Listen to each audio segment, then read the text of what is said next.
Welcome to Fireside Giants. My name is Alex with my co-host here, Anthony Rivardo. I hope you're having a fantastic Memorial weekend and really enjoying time with family and everything in between. I know hopefully the weather is good where you are right now. New York's a little bit murky and rainy, but we're still enjoying it. I love that 4-day weekend, and God bless those soldiers and troops out there that risk their lives for us to be here and enjoy this freedom every day. So if you're a veteran watching this video right now, shout out to you. You deserve all the praise, and thank you for your service in the military and really helping us to enjoy all the freedoms that we do today. It's really an honor for us to enjoy that, and I know based on just watching the news in other places around the world do not have that same privilege. So thank you for that from the bottom of our hearts.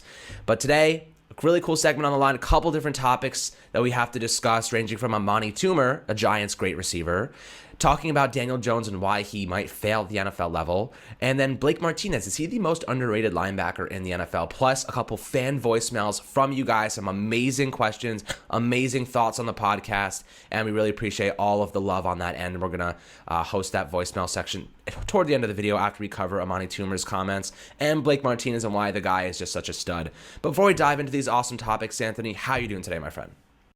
I'm doing good. I'm excited. We have a thick, juicy video or episode to get into. A lot of topics, talking about Amani Toomer, his thoughts on Daniel Jones. We'll probably give our thoughts as well. Blake Martinez is a guy who we don't really talk about enough, and we want to talk about him more because really he is one of the best linebackers in the NFL, and he doesn't get talked about as one of the best linebackers in the NFL. And then, of course, doing the fan voicemails. I love doing them. They're so much fun hearing you guys, hearing all of the great football insight that you guys bring, and getting to respond to that and have a dialogue with you guys. Really exciting. So excited to dive into this episode. Whole lot to talk about. So let's jump right in. Yes, sir. So Amani Toomer, let's start with that segment today and what he really had to say about Daniel Jones and this Giants team. This guy kind of came out of nowhere. We all love Amani Toomer. We remember him, one of the best Giants receivers in history. The guy was dependable. That's his sideline catches and back shoulder abilities were off the charts. Just an absolute stud back in the day. A very, very dependable receiver. Now, he came out and spoke with One Star Recruits podcast, and he had a couple interesting things to say about Daniel Jones and this team. And I'll tell you what, he did not sound as optimistic as some fans do, and I'll tell you why. I'll read the quotes directly to you. My fear for Daniel Jones, there's so many good things that he does do in terms of making decisions downfield and all that stuff. But in terms of the one thing that is every quarterback and running back's Achilles heel is that if you turn the ball over, you're not long for this league. And he's turned the ball over at an incredible rate. Toomer, of course, is right. He has 27 games as the Giants quarterback. He's 22 interceptions and lost 17 fumbles. So he's really turned the ball over in more times than games he's played, which is not a good statistic by any means.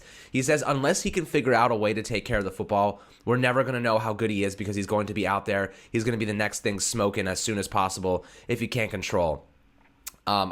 Some of the turnovers are people just ripping the ball out of his hands. That's just unacceptable. We saw the one against Jamal Adams during his rookie year. The guy literally just plucked it out of his hands and took it to the house. That's unacceptable. An incredible play by Jamal Adams, but Daniel Jones needs to be more aware. He needs to be more present. His awareness in the pocket and maneuvering in the pocket, staying away from defenders, rolling out and making sure he creates some space for himself. We saw the clips. We did a review of those clips, and he's working out tremendously to try and, activate that portion of his game and really improve his awareness around him, his spatial awareness, protect himself, keep the ball close to his chest, have two hands on the ball at all times. We know he's actually working very hard to create that muscle memory so it translates to the game. But Amani Toomer makes a good point.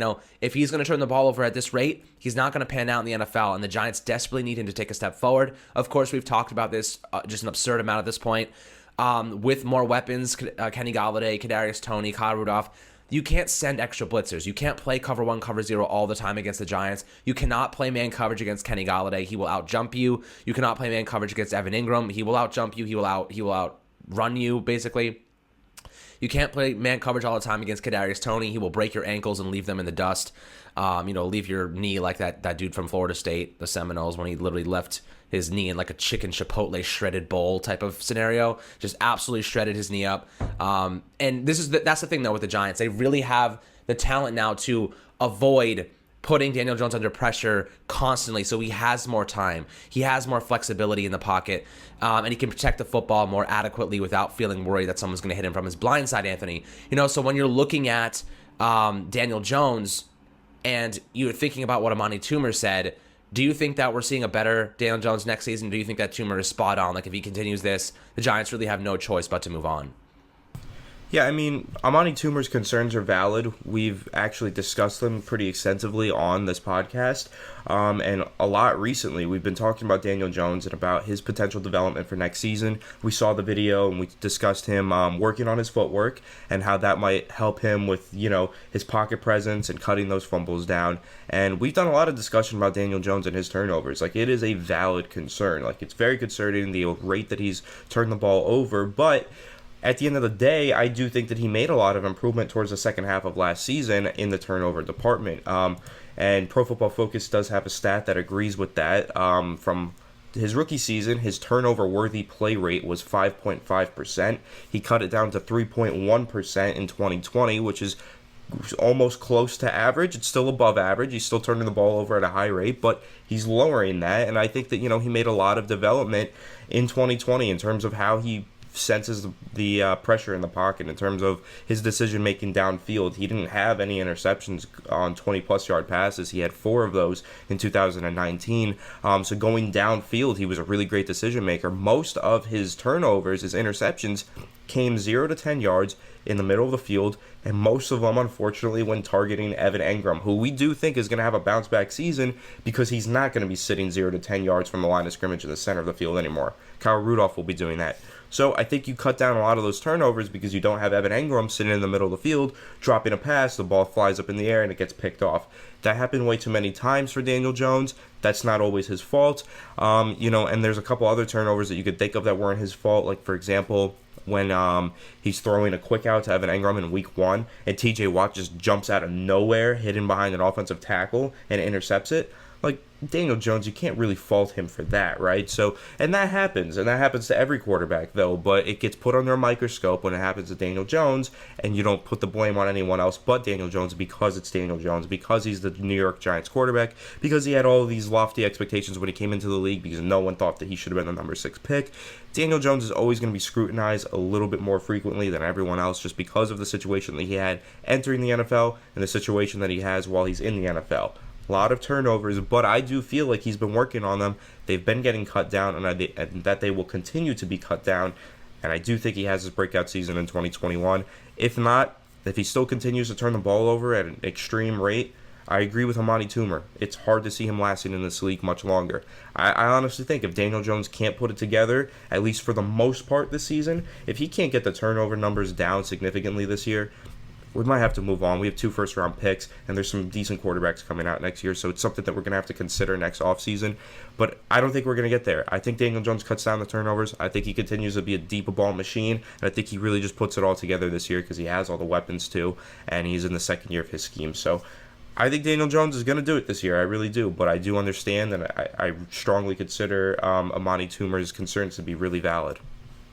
Yeah, I mean, it's fair, and I'll tell you what, it's kind of funny. The Giants, when they drafted Daniel Jones, looked over at the New York Jets and what they were doing to Sam Darnold. And they were like, that looks like a good plan. That looks like the perfect plan. Let's go get our quarterback, no weapons, no offensive line, and let's see how he performs. That's what the Jets did to Sam Darnold. They completely ruined the kid. He's going to go to Carolina. He has more weapons now. He has a better offensive line, better coaching staff. And I bet you Sam Darnold looks like twice the quarterback he did last year in the year before that. The Giants just stole the Jets playbook and said, let's draft a quarterback 6 overall and do nothing to help him.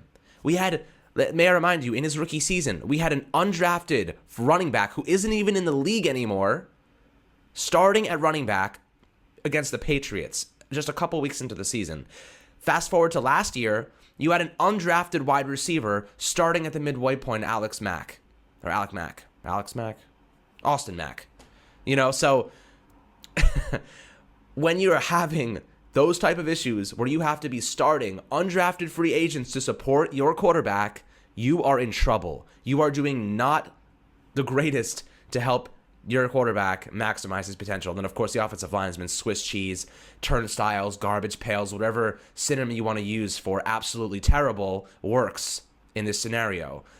That is what the Giants have done for Daniel Jones. How can we properly evaluate a player when they haven't been able to put the pieces around him to maximize his potential? It's very easy to blame the quarterback for everything. Very easy.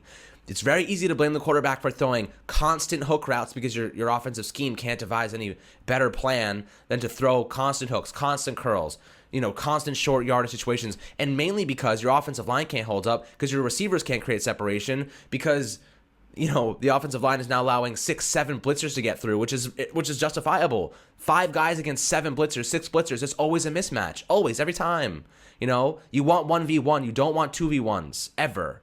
So Daniel Jones, again, being thrown into the fire because of a lot of these factors. But again, let's be objective. The guy does have bad awareness at times. The guy does hold the ball out for people to swipe from his hands. The guy does run into pressure. The guy does make poor decisions a lot. So Amani Toomer is right.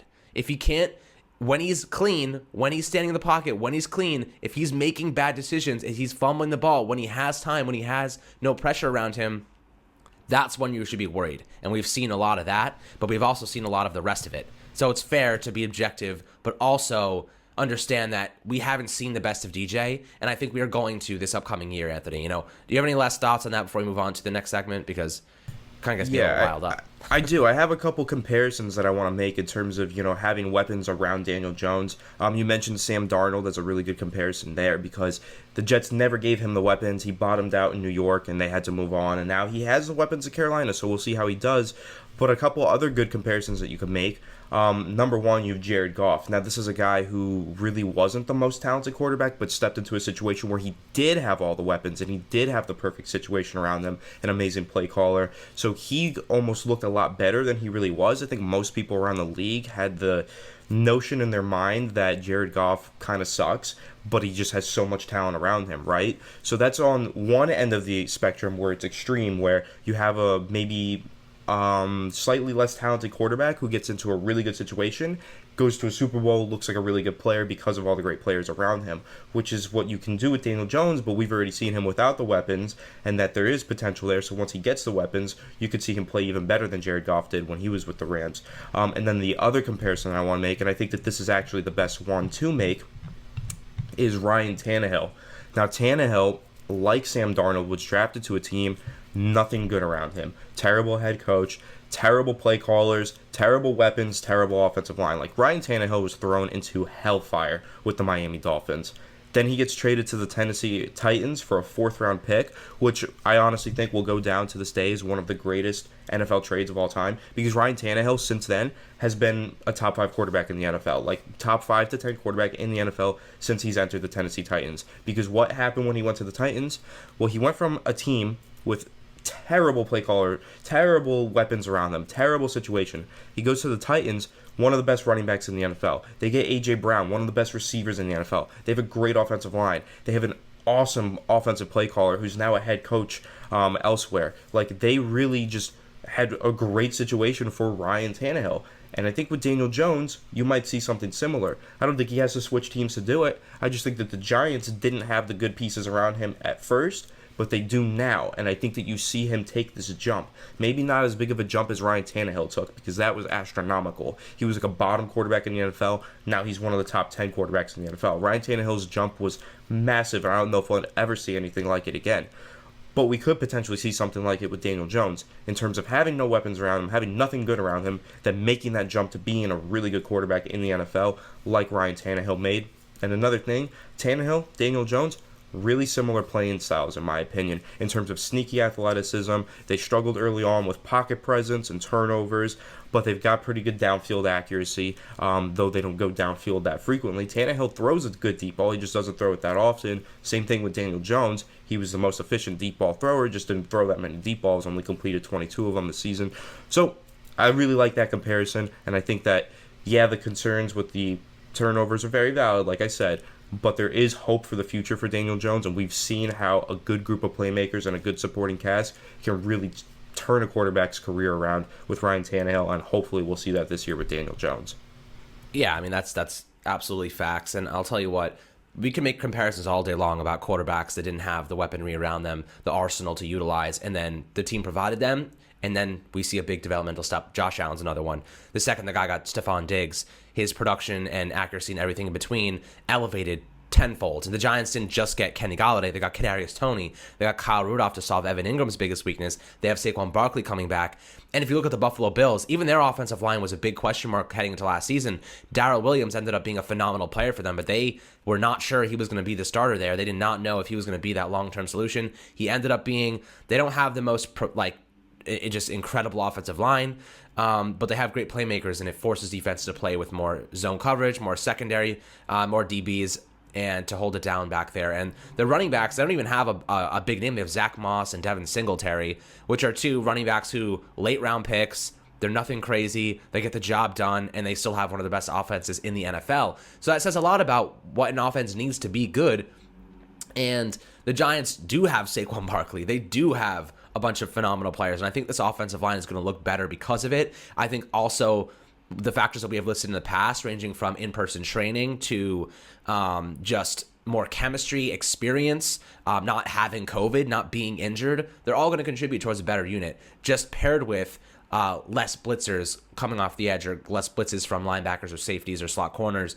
It's going to help the team tremendously. I'm very optimistic about this offense taking a nice step forward this upcoming season. But let's move on to the next segment. Blake Martinez, a linebacker for the Giants. We haven't given him a lot of love lately, and I think it's time we do, because the guy has been an absolute stud for us since being signed to the Giants 2 years ago. And I think that for the most part, we're looking at a player who might arguably be one of the best linebackers in the NFL. He's our Mike linebacker. He calls the plays. He's very aggressive against the run, but he's also proven to be even better in coverage than we anticipated. He's held it down. He even said Green Bay was very, very, their scheme did not really maximize the middle linebacker position, but the Giants do. Patrick Graham loves Blake Martinez. He played with him. He had his best season when Patrick Graham was there and the linebackers coach, and he had 151 tackles last year. He had 6 quarterback hits, tied for a career high. He had 9 tackles for a loss, up there with his career highs. He had 3 sacks.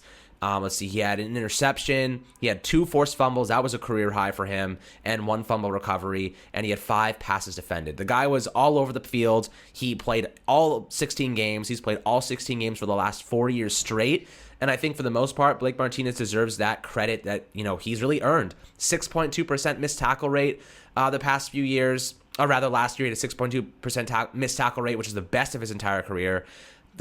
Realistically, There's a lot of really great linebackers in the NFL, but he's only 26 years old. He has a couple years left with the Giants. I think 2 more years left on his contract. And he's become an essential piece to this defense, a former 4th-round pick. And I'll tell you what, I think that the Giants were very lucky to get him. He is a tremendous player, and he will hold that linebacker spot down alone, because ultimately, we don't have that LB2 that we're very confident in right now. We think Tay Crowder will get the first shot. Reggie Ragland might get an opportunity.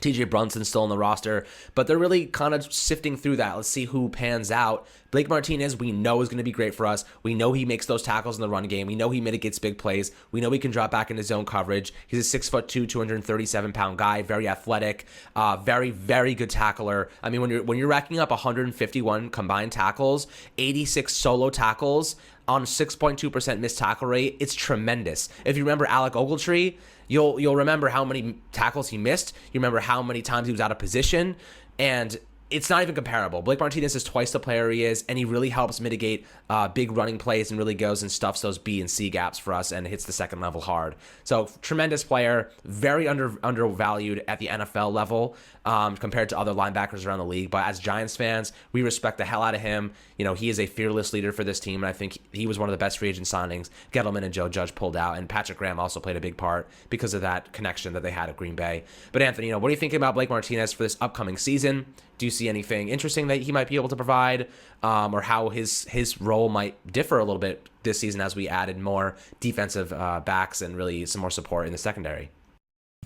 Yeah, I think an interesting point, in terms of the LB2 position, I'm not at all worried about that position because I don't think it's going to see the field that frequently. I don't think the Giants are going to be in their base 3-4 defense that often. They have so much talent in the secondary and so many talented safeties that I think we see a lot of 3 safety sets and we see a lot of nickel and dime packages. So that LB2 position probably isn't going to be used very often by the Giants. I just think you see a lot of defensive backs on the field at all times, get as much speed on the field, and we have some defensive backs that can tackle just as well as some of our linebackers. So I'm not worried too much about the LB2 position, and I do think that Blake Martinez will play really well alongside a defensive back playing linebacker. I think that's a really good like fire and ice combo because you've got Blake Martinez, a really good run defender, really stout against a run, pretty decent pass rusher as well, very good at just filling those gaps, shooting those gaps as well, getting into the backfield and making the plays, but he's not the best in coverage, and he's not asked to play in coverage that often because the Giants are aware of that. Like, that was a big thing with my concern with the Blake Martinez signing when it happened. Like, I thought the Giants like really needed a coverage linebacker, but they got Blake Martinez instead, who's pretty much purely a run defending linebacker, and he's always struggled in coverage throughout his career in Green Bay. But then he gets to the Giants, and we never really see him struggle in coverage because we barely even saw him in coverage. Like, the Giants just didn't ask him to do it a whole lot. They played him to his strengths, and that was perfect. That was exactly what we wanted to see. I think that was a job phenomenally done by Patrick Graham, just to play this guy to his strengths and make sure that he's not asked to do things that he's not good at. And then, of course, why it's a fire and ice combo with a guy like maybe Jabril Peppers playing that LB2, the money back role in the nickel defense. Well, because he is good in coverage. He's a safety. So you have Blake Martinez, who you can blitz in the nickel packages or keep as the run defender in the nickel packages. And then you have Jabril Peppers, who you can have as your coverage guy in those nickel packages, guarding the tight end, guarding the intermediate middle part of the field, maybe going out to the sideline as well. I think that's a really, really good way to maximize the talent of those two players and get them playing in unison together and keeping the middle of the field locked down and also defending the run game really well. The reason that I think Blake Martinez is so underrated is because we saw what he did last year: 151 combined tackles, 3 sacks, 9 tackles for loss. He did all these great things, but he's still ranked as the 16th linebacker according to Pro Football Focus. Now, I think that's pretty debatable. I think a lot of Giants fans feel like this is a top 10 linebacker in the NFL, and I might even agree with that sentiment. With the way that he played last season, statistically, box score, stat sheets, he's one of the best linebackers in the NFL. He racks up 140 plus tackles every single year. Like, he is a monster, a tackle machine. Of course, he's not the best in coverage, which is why PFF is ranking him so low, because they really value linebackers who can cover. But I think Blake Martinez is just so good against the run and so good at everything else. He is definitely a top 12 to 10, top 10 linebacker in the NFL, I think. And I think Giants fans are going to agree with me on that. Let me know in the comment section if you do agree with me on YouTube. And I absolutely do think that Blake Martinez in his second year in Patrick Graham's scheme with even more talent around him is going to be even better. And honestly, he could be a sneaky, candidate for Defensive Player of the Year if this defense really puts it all together and he continues to play at this level. He's a sneaky candidate for that award. So keep an eye on that. I'm very high on Blake Martinez going into 2021. Agreed. I mean, the guy is our leader in the middle of the defense at that position. He really is holding it down himself at times. And as you said, I think they might utilize more defensive backs too, because of just their stout secondary at this point. They got Adoree Jackson off, obviously, and they've done just a great job piecing this team together. This defense has more pass rush support now with Azeez Ojulari, Fadia Dunabel, Ryan Anderson, and Ellerson Smith, some really great players there too. So I'm excited about this defense. Blake Martinez is ultimately going to benefit from having a better pass rush. He won't have to utilize, that portion of his game as much, but they can still send him to overmatch, overpower portions of the offensive line in those gaps. So I'm excited to see how they utilize him and really get him incorporated at another level, because I think he does have more potential that's untapped for Patrick Graham to extract. But guys, let's move on to the voicemail portion of this video. I'm excited to get your takes and your opinions and all the nice things you guys had to say. So we'll get right into that, my friends. Hope you enjoyed Amani Toomer's comments. Hopefully he's wrong. And Daniel Jones ends up being a tremendous quarterback for us for a very, very long time. And hopefully you enjoyed the Blake Martinez portion, just giving him some love because he deserves it. And I think he's going to have another great year for us and really take that next step forward. But guys, really thanks for sticking around for those 2 segments. But stick around for the voicemail portion, some really great stuff. And make sure to leave a voicemail yourself, because we want to get you featured on every episode as well. Mondays, Tuesdays, we'll be doing it every single week, and making sure that you guys get the voicemail portion and your voice is heard as well on Fireside Giants. And that's what we're here for, to make you part of this awesome community. So enjoy that portion of the video. Hi, my name is Michael DeRosa. I'm calling. I had a question on the Giants this season and what they may be doing differently with the coaches as far as treating injuries. Injuries are always part of a season that have to be dealt with, but I'm wondering if the Giants are doing something different.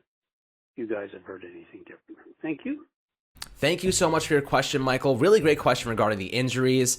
This is a Giants team that is well known to have one of the best coaching staffs when it comes to strength and conditioning in the NFL and really holding it down on that end, specifically with injuries and rehabilitation. They have the best equipment. They have the best people around. And, injuries happen at the NFL level, no matter who you ask, no matter what team you're on. People deal with this type of stuff. It's a very physical game. It's like modern-day gladiators. So you're going to have to deal with injuries. And I think, that's a great question that you asked. And I think for the most part, they're not changing anything tremendously. Last year they did a pretty good job. You had a couple injuries here and there. There's obviously the significant one to Saquon Barkley, but that was just a freak accident. You can't prepare for those things. The guy has the biggest calves and the biggest thighs on the team and the strongest ligaments, but he still managed to tear it up. So it happens. It's just a freak accident. Those things happen at the NFL level. But for the most part, Anthony, what are you thinking about this injury situation? And do you think they do anything different? Maybe the conditioning that Joe Judge is putting forth. I think that's a big one that you want to talk about. Yeah, I do want to talk about Joe Judge's conditioning because in the past we did see, let's say 2017, the Giants were just riddled with injuries. A lot of those were breaks, fluke, injuries, but still. Let's just take that as an example. A lot of injuries 2017, 18. One thing that Sterling Shepard, enlightened us about very recently is that the Giants' past two head coaches, Pat Shurmur and Ben McAdoo, did not ask the Giants to do any conditioning at all in the offseason. Joe Judge said, no. He's making them do conditioning because that's how you get your body in shape. That's how you get your body prepared for a full now 18-week season or 20-week season, 21-week season if you make it all the way to the Super Bowl. It is a huge portion of your year. Honestly, if you want to even add in all the off-season and training activities and training camp, it's like probably a 30-week season at this point. Like, it is more than half the year that these guys are just bashing their bodies together, lifting heavy weights and all that stuff. So conditioning is key, and I think that Joe Judge is going to implement the conditioning to a T to make sure that these guys stay healthy. But also keep in mind, the Giants do have one of the best medical staffs in the NFL.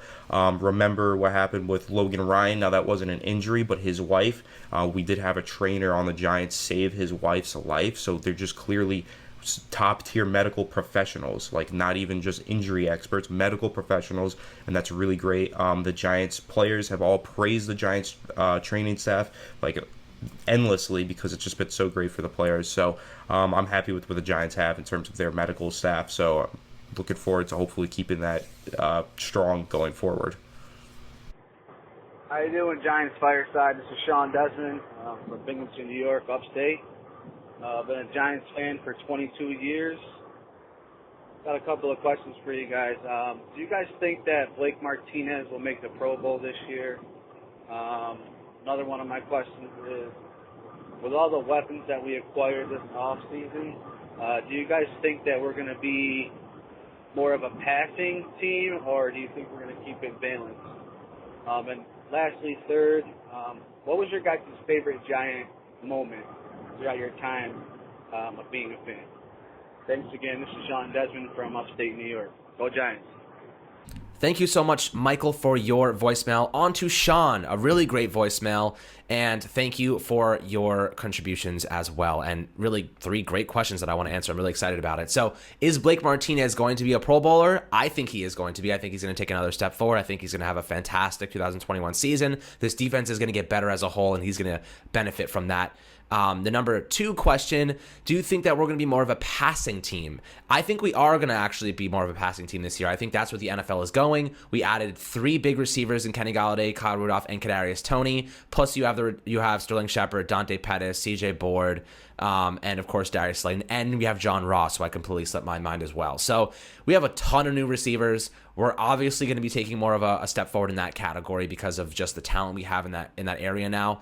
So I think, yes, we will be more of a passing team, but don't discount the running game. We're still going to use that for clock management and using our running backs very effectively as well, hopefully. The third question, what is your favorite Giants moment of your time being a fan? My favorite Giants moment was something that I saw in person, seeing Victor Cruz, that 99-yard touchdown. Of course, I want to see the Super Bowl wins and everything because that obviously are up there. But I saw that 99-yard Victor Cruz touchdown on Christmas Day in person, and I'll never forget that and how excited everybody was, how cold it was, and watching him destroy the Jets, make it even better. And it was just an incredible play to see in person, and that was a Super Bowl winning season. So that just in-person moment for me was just such a big one for in my life, and I'm really excited to share that with you guys. But Sean, thank you so much. I'll let Anthony now answer your questions as well. Yeah, so Blake Martinez, we just discussed him pretty extensively. I do think he makes the Pro Bowl this year because I think that he should have made it last year. He didn't. The Pro Bowl was super weird last year in terms of the way they did their selections. COVID really put a damper on everything. But this year, it's more normal. I think that Blake Martinez does make the Pro Bowl. In terms of what the Giants' offense will be like, we did hear Dave Gettleman say this is a passing league. That was music to my ears. I almost cried when I heard him say that because he's just been so adamant about establishing the run all these years. And I'm like, dude, you are literally a dinosaur. But this year he said it is a passing league. So while I do expect the Giants to be more of a run-first team, I think that they will pass the ball a lot more than they have in a couple of years past. And I do think that, eventually towards the end of the year, we could see them slowly evolve into a pass-first team, which would be really exciting for me because I'm a guy who loves progressive modern football, and I do think that's the way that the game is going. My favorite Giants moment, it's got to be the 2012 Super Bowl 46. And I do have more of like a personal reason for that because, I was really young when we won Super Bowl 42. Like, I remember it, but not much. Like, I was super, super young. I don't remember much of that season at all. Just watching in retrospect, I remember that stuff. But that 2011 to 12 season, that was one of my first years really being a devoted fan, and I really just fell in love with football on that season. Like, I loved it, but I really fell hard in love with football that season. So really that whole season is a great memory for me. But that Super Bowl in specific, we did have like a big Super Bowl party at my house, and it was just all Giants fans. We're all just huge diehard Giants fans. My uncle, and even he brought a friend with him who's not a Giants fan, he's a Dolphins fan, but threw on a Giants jersey, showed his support. And like when Justin Tuck got that one sack and he did his signature bow that I do on this podcast like all the time. I don't know if you guys realize I do that. It's the Justin Tuck thing. Whenever Alex is saying thank you and goodbye, I do the Justin Tuck because I remember that Super Bowl 46, that guy who was a Dolphins fan, Justin Tuck got the sack. We stood up, we're screaming, we're hyped. Then we just look each other, lock eyes, do the bow together while Justin Tuck did it on the screen. It's a really awesome moment. And of course, I'll never forget Eli Manning holding up his second Super Bowl trophy. Happiest moment of my life, probably. So that's definitely my number one Giants moment as a fan. Yo, what up, Fireside Giants? My name is Zenovian Kennedy. I'm trying to be featured on the episode, man. I want to talk about the G-Man. I've been a Giants fan all my life.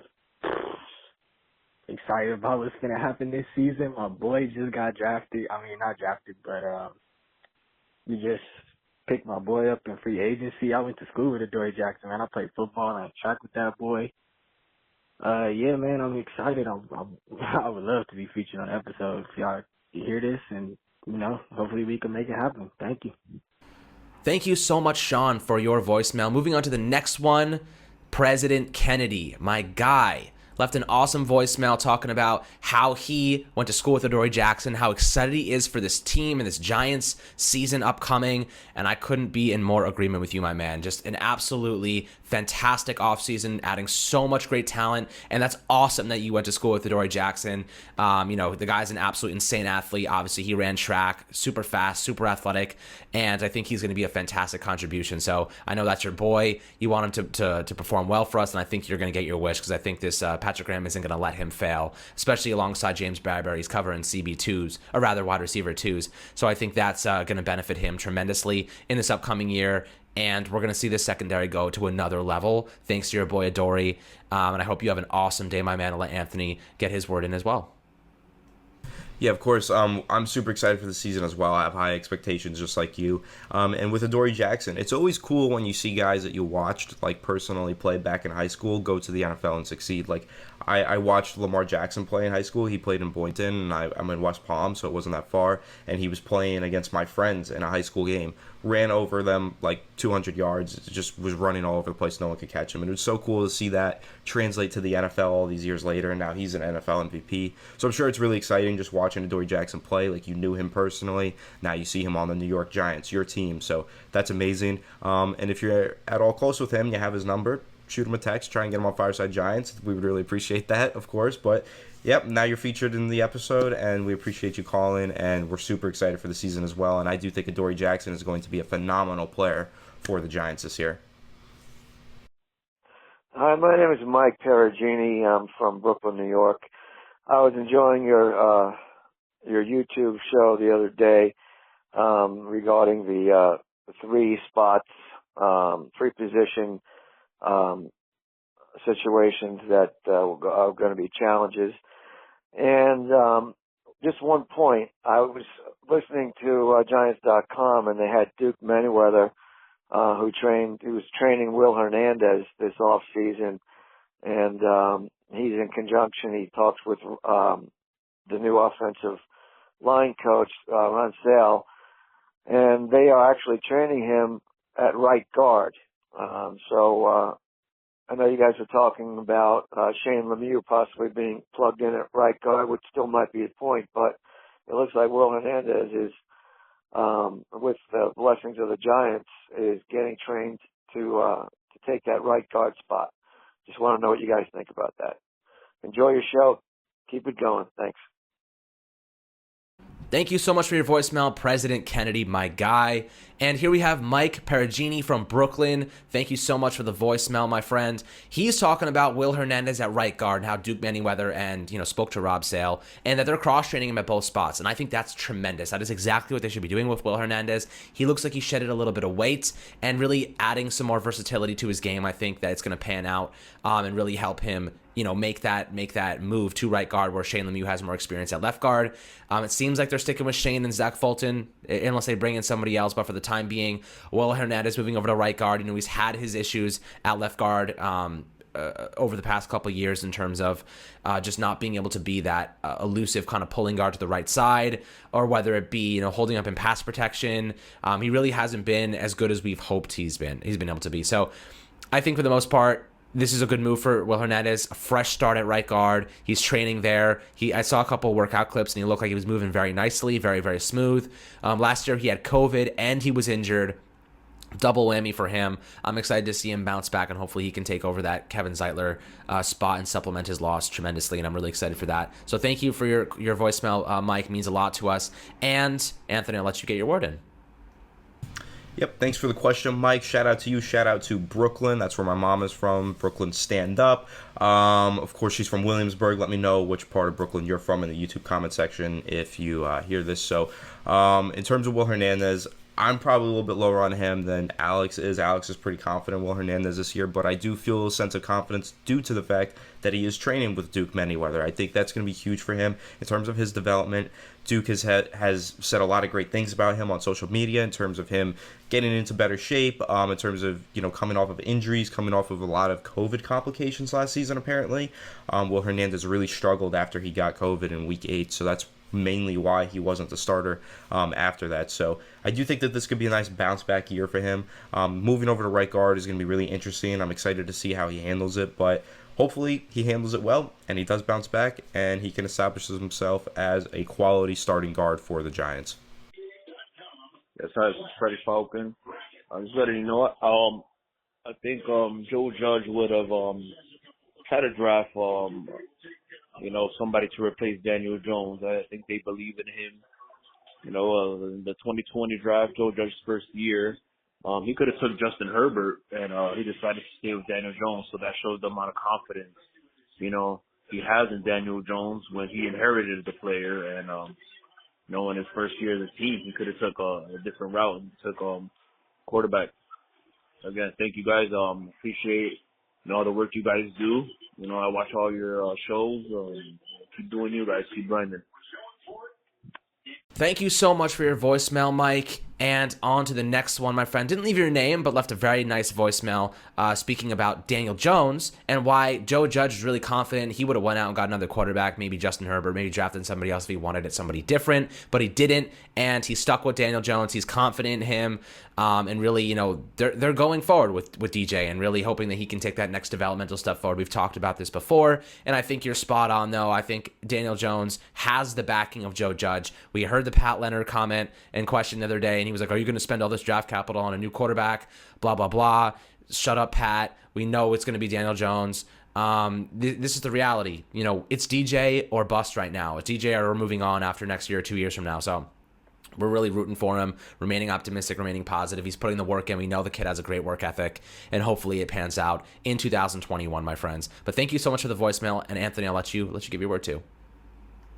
Yeah, the Giants already had their opportunities to replace Daniel Jones, as you mentioned. Justin Herbert, like they could have drafted his replacement last year. They didn't.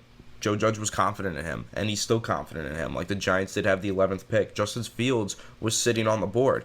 Giants could have went Justin Fields and said goodbye to Daniel Jones. They didn't. They traded out of the pick, let the Bears get Justin Fields while we added all this draft capital. So, of course, I agree with you, and I trust in Joe Judge. If Joe Judge trusts in Daniel Jones, you know me, the leader of the Joe Judge fan club, I trust that. I trust whatever Joe Judge has to say, anything. I trust it. So I trust Daniel Jones. I agree with you. If they wanted to replace him, they would have by now. They had multiple opportunities at this point, and they just must be really confident in him going forward. And you know what? So am I. Hey guys, enjoyed your show about the three-headed monster at safety. Enjoyed it immensely and agree with you all the way. One point I'd like to add, Julian Love is underrated in my opinion. In his young career, the guy has showed smarts. He's rarely out of position. He reminds me of a younger version of Ryan. I believe he is a smart player out of Notre Dame, one of the top defensive backs in the country. I also believe he is an excellent tackler. He can play in the box. If you go, I went back and watched last year's tapes. The man wraps up. He's not a guy who just drops his shoulder pads and just blindly wraps people up. He's an excellent tackler. So I think that you're right. There's a three-headed monster. Those three guys athletically have it over Julian Love, especially Peppers. But don't sleep on Julian Love. I think if one of those guys, God forbid, one of those guys go down, they're not in such bad shape with Julian Love as a fourth safety. Thank you, guys. Appreciate it. Keep the good work up. Love it. Thank you so much for your voicemail, my friend. Julian Love is the best. We freaking love Julian Love at Fireside Giants. We've spoken to him before. We interviewed him a couple years ago, maybe a year and a half ago at this point, like during COVID. And he's a tremendous guy, just a really great guy. And we think he's so underrated. He's the perfect depth piece for a team like the Giants. He can play strong safety. He can play slot corner. He can play outside corner. He can play free safety. He is the ultimate utility man that you need. Like if you're a baseball fan, you have that utility player that can play multiple positions in the infield or even outfield. He is that guy. He can do so many things for this defense. He can supplement weaknesses. He can supplement injuries. And it's so important to have a player of that magnitude on your team. So just a fantastic. Thank you also for the very kind words at the end. Keep up the good work. I love it. And that, that means a ton to us in terms of just, all the work we put out. And it really is nice to hear people are enjoying it because that's why we do it for you guys. So thank you so much for your voicemail, Anthony. What are you thinking about Julian Love? Because I know you love him just as much as I do.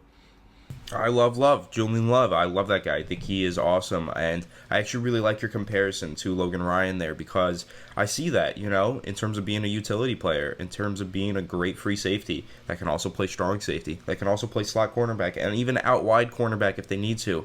Logan Ryan, same thing. Julian Love, same thing. They do all those things, and they do them all pretty well. So Julian Love in his rookie season, I almost fell in love with his game. I thought that he was so good as a rookie, and I think that he absolutely is the perfect depth piece to have for the Giants, just because he can line up in multiple spots. If anyone gets hurt, Julian Love can fill in, and that he'll at least do a decent job at that position. So big fan of Julian Love, and I do think that, he has a long-term future with the Giants and potentially could take over a starting role one day with the Giants, maybe after Logan Ryan departs as he gets up there with age. So, yeah, really high on Julian Love, and thank you for the question. Hi, this is Logan Gilbach. I'm tuning in from Atlantic Highlands, New Jersey, and I just want to say I'm a huge fan of you guys. I've watched so many Fireside Giant rants on YouTube, and I just want to say I'm an absolute huge fan. Keep up the great work, and that's it. Go big, go. Thank you so much for your voicemail, my friend. And this time we got Logan from Atlantic Highlands, New Jersey. And really, he just had such nice things to say about the Fireside Giants community and channel. Huge fan, watches all of our videos. Shout out to you, Logan, man. I hope you have a fantastic day and a fantastic week because, you're the quintessential fan for Fireside Giants, my friend. You're a youngin', You're grown up in the time of Giants not really being that good, but you're still around here. You're still watching this team develop. You missed some. You might have missed some of those Super Bowls. At least you sound young. You might be Benjamin Button and seen all of it. But I'll tell you what. I really appreciate your support. What your kind words mean a lot to Anthony and I, and this is why we do this for you guys. So thank you so much for being such a huge fan of Fireside Giants, and we want you to be an even bigger part in the future and hopefully get you on the channel and those exclusive live chats and stuff we have behind the scenes coming up. So really excited about that, Anthony. What are you thinking about my man Logan here? I think Logan's awesome. Thank you, Logan. We really appreciate your kind words. Appreciate you, always sticking at the fireside. Once at the fireside, always at the fireside. Logan is always at the fireside, and we appreciate that, and we enjoy seeing you at the fireside every single video. So thank you so much. Your support doesn't go unnoticed, and we really appreciate it. So thank you. Hey guys, what's up, man? Big Blue for life. Been a fan for about 30-something years, bro. So I'm definitely a Giants fan all day, all life, for real, until I die. Lead as earth, I'm going to be a Giants fan. You guys have a great show, and it'd be cool to be featured on there. So, my name is Will, and I believe Big Blue. Go Giants. Thank you, my man Logan, for the voicemail, of course, and on to the next one. Big Blue Slice, 30 years a fan. Unbelievable. You've seen a lot, my friend. You've seen a lot of Giants football. Good, bad, ugly. And I'll tell you what, that'll be Anthony and I one day. We'll be fans for a very long time, and we'll have seen a lot of ugly, but hopefully some such great moments. And we've already seen some Super Bowls, and hopefully we'll see more and more and more. The last couple years have been tough, but I'll tell you what, we're here for the good days. It's going to be exciting. We have a good future ahead of us with Joe Judge, I personally believe. And my man, Big Blue Slice, I know you're excited too. Thank you so much for the kind words, and we wanted to get you featured on here because I know that it's going to mean something to you, and hopefully you're hearing this at the end of the video. But thank you so much for tuning in. Thank you so much for watching our videos and our content, and hopefully you're enjoying what we're doing this offseason, and it's only going to get better during the season. So thank you so much for tuning in and sticking around. Anthony, what are you saying to my man, Big Blue Slice? Big Blue Slice, thank you. Also, you're making me hungry. I could kill a slice of pizza right now. I have not eaten today, and I'm very hungry. And I might just go downstairs and find some pizza in the fridge and kill it. So, Big Blue Slice, shout out to you. Wondering if the slice part of that has anything to do with pizza. I assume it does, because you're a New Yorker, and New Yorkers love pizza, myself included. So, in terms of being a Giants fan all those years, that's awesome. I can't wait for, down the road, or I could wait because I want to, enjoy my life. But one day down the road, I'll be able to reflect and say these last 30 years as a fan have been really, really interesting. Even these last 10 years as a fan for me, it's like half my life right there. These last 10 years have been super interesting.